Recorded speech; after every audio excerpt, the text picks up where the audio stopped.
So let's talk about adaptability. And so that's obviously something that athletes deal with a lot. So whether you're getting a new coach or you're dealing with injuries along your team, you have to adapt to changing circumstances. And so I wanted to ask for Charlene, Kathleen, Marco, and Ryan to address adaptability. And so Charlene, and I think you're definitely a great person to start off with because you're certainly in a transition role, but talk a little to us about the importance of adaptability in your career. I think adaptability for me, I learned to pivot and to be flexible, especially last year when the pandemic caught us by surprise in March. I was so used to working in a newsroom with 20 other guys, and all of a sudden we had to work from home, and we had to maintain that same sort of momentum. Probably we had to take it up a notch, obviously, so that we can continue being on TV. And we had to maintain that same sort of positivity, teamwork, and learn how to keep going despite the circumstances that we were experiencing. And when it came to doing interviews with athletes, we had to adapt to the situation. We were so used to bringing boxers, basketball players, you name it, to the studio, but now we had to adapt and come up with an innovative way to interview them. And we played around with different sort of technologies ranging from Skype to FaceTime to using a different sort of platform called vMix where we can connect through Zoom, and you just have to adapt. And I remember so many times we would book interviews with athletes and all of a sudden they would cancel, and they would ask, oh, can we reschedule for a few minutes later? And we were about to hit air, and you just have to adapt. You have those situations and just got to make it happen. And sometimes I remember the Wi-Fi wasn't the greatest, and make it happen. Very cool. Thank you for sharing that, Charlene. And yeah, this whole pandemic has just turned us all upside down. So we've all had to learn to adapt. And there are those who are thriving in it, and so they've learned how to adapt on the fly and to maintain that positivity. So very cool stuff. All right, so next, let's have a Kat jump in and address it. I think adaptability is synonymous with agility. I love what Charlene said about how quickly you're able to pivot. I think 2020 as a whole has, for me, working at Facebook, it's accelerated the adoption of digital. And for a lot of sports teams that I manage, they've kind of been reluctant to fully embrace the digital space. And so being able to pivot and react to big changes like that is something that requires you to be adaptable. What I love about digital and what I love about my job at Facebook is that the digital space is democratizing the way that we kind of ingest information. I spend literally half my day on TikTok at TikTok University learning about all of these random things.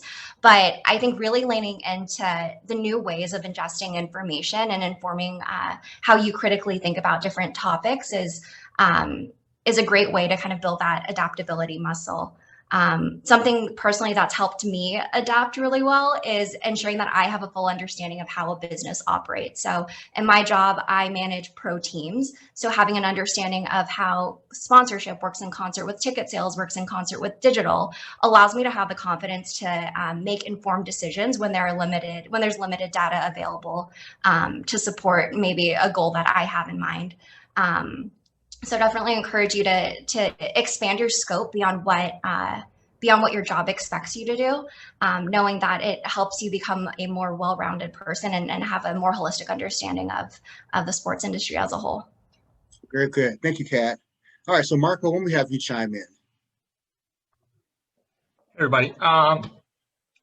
What I think was it Charlene had mentioned, another word for adaptability, for being able to adapt is pivoting. And I think she kind of brought that point up right now, about especially with the pandemic and just in sports in general. One of my favorite sayings or quotes is by actually Darwin, that he had mentioned that it's not the strongest species that will survive, it's the one that's most adaptable to their environment.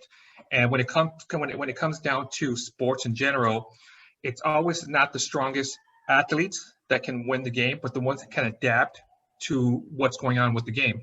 And you see this all the time, even football, basketball, stuff like that. When a team is down at halftime and they go into the locker room, if the coach and the athletes aren't able to adapt to what the game plan is and what they're doing, and then come back and change it, or if they stick to the same game plan that they went into originally, odds are they're not gonna win the game. So you have to be able to adapt to what's going on. Just like injuries, if a player goes down, what's the saying? You hear that all the time in the sports industry: next man up, or next woman up, or next individual up. So you have to be able to adapt with where you're going. So I think adaptability is one of the key components in just sports in general, just in life in general, type of thing. Goes back to the traditional saying: when life gives you limits, you got to make a limit out of it. You got to adapt to what you have. Very cool. All right, and Ryan, why don't you chime in? I'm happy to hear that everyone on this panel for adaptability is mentioning the pandemic, because especially in our industry, everything that we're used to, everything that we've worked for, whether it's the 5 years I've been in the industry, I know for some of our other panelists, it's 15 to 20 years. We all know when we're out of this, we're going to have to do a lot of adapting. There is a digital change coming within sports. So for all of you that are going to be jumping into the industry, for some of you, it may be the sales and service on the ticketing side. 100% come in with the mindset of knowing change is coming and that you're going to be on the front end of this change. I think that is something, if I could emphasize one thing today, is people that are going to be joining our industry, young professionals coming in, are coming in at a really great opportunistic time, because there is so much change coming into our industry that I think at first will be a challenge. I think there's going to be a lot of adaptations we're going to have to make once we come back. But I think as you go through the iterations, as these become larger, and again, funny enough, as we adapt from these new changes, we're going to really see the industry take off once we do press go again with fans and all of us getting back to our normal way of working in the industry. But specifically now, it's going to be something that all of you are going to have the opportunity to really see firsthand from the initial jump. So I think that is a huge benefit that all of you have that selfishly I wish I had 5 years ago when jumping into the industry. Very good stuff, you guys. And so just real quick, so I like that, as Ryan phrased it, being on the front end of change. We've heard about pivoting, being more agile. So change is inevitable. And so those who are able to flow and to pivot and to be on the front end of things are the ones that are successful.